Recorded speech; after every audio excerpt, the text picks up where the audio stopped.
A terrible tragedy here on Scarborough Golf Club Road. A teenager was struck and killed right in front of his home while crossing the street here last night. As you can see behind me, the closest light is about 200 meters away in one direction, and there is no light as far as the eye can see in the other direction. Neighbors say that young people are often crossing the street here, and they have been asking the city for help for years. Every day come and play with my kids. My son Brent.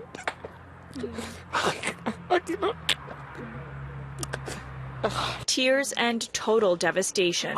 Satha Karupi can barely find the words to share his grief after his 17-year-old neighbor and a close friend of his son's was struck and killed by a driver right in front of his home last night, just as he was making them dinner.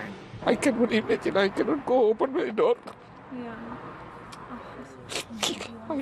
I cook the food and everything to come and eat. That time they eat, they don't miss. Family members have identified the victim as Samuel Daniel Kumar. He was crossing Scarborough Golf Club Road where he and his family live just after 8 p.m.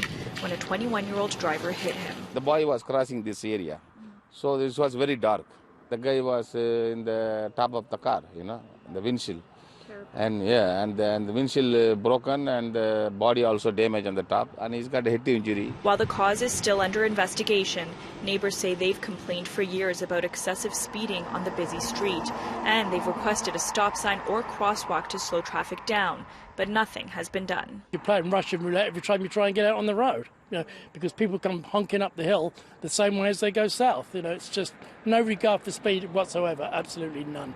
It's a tragic waste of a life for the cost of 4 stop signs or whatever. The city councillor for the ward, Paul Ainsley, tells us the request for a crosswalk here is with city staff.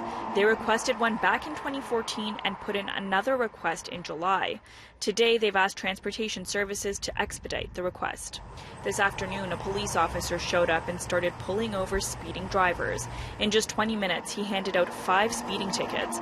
He says there is enforcement here on a regular basis, and he came today in respect for the family. It has gotten better in this area, and that's why we haven't done as much as enforcement as we normally do, but it's obviously there's still a problem. Do you think given what happened, there needs to be more? I personally, if I was my opinion, I'd like to see the area reduced to 40 kilometers an hour. There's a numerous amount of kids that walk across.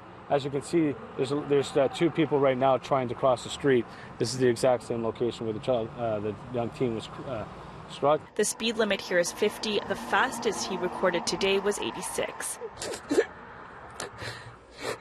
In the meantime, friends are remembering Kumar as a kind young man. He's a very good person, very, very nice person, very nice guy, very nice guy.